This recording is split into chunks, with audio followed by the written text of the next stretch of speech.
আজকে চিড়া দিয়ে সহজ এবং ঝটপট রেসিপি করব। তার জন্য কড়াইতে সাদা তেল গরম করে ফেটানো ডিম দিয়ে এটাকে ভেজে নেব, যেটাকে ঝুরি ভাজা বলে। তো এটা জুসি ভাব থাকা অবস্থায় কড়াই থেকে নামিয়ে নিতে হবে। এরপর একই কড়াইতে সাদা তেল গরম করে জিরা ফোড়ন দিয়ে তার মধ্যে দিয়ে দেব আদা রসুন কুচি। এটাকে গোল্ডেন ফ্রাই হওয়া অবধি ভেজে নেব। হয়ে গেলে এর মধ্যে দিয়ে দেবো কুচানো পেঁয়াজ। পেঁয়াজটাকে হালকা ভেজে এর মধ্যে মরিচ কুচি দিয়ে দেবো। এর মধ্যে দিয়ে দিলাম আলু এবং সেদ্ধ করে রাখা গাজর। এটাকে লবণ দিয়ে সেদ্ধ করেছিলাম, তাই এখনও লবণ দিইনি আমি।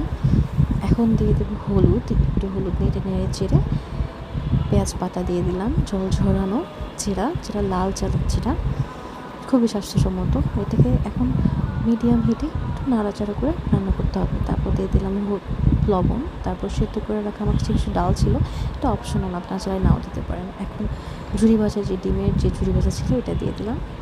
উপর থেকে ধনেপাতা দিয়ে এখন নামিয়ে নিলাম আমাদের স্বাস্থ্যসম্মত চিড়ার রেসিপি।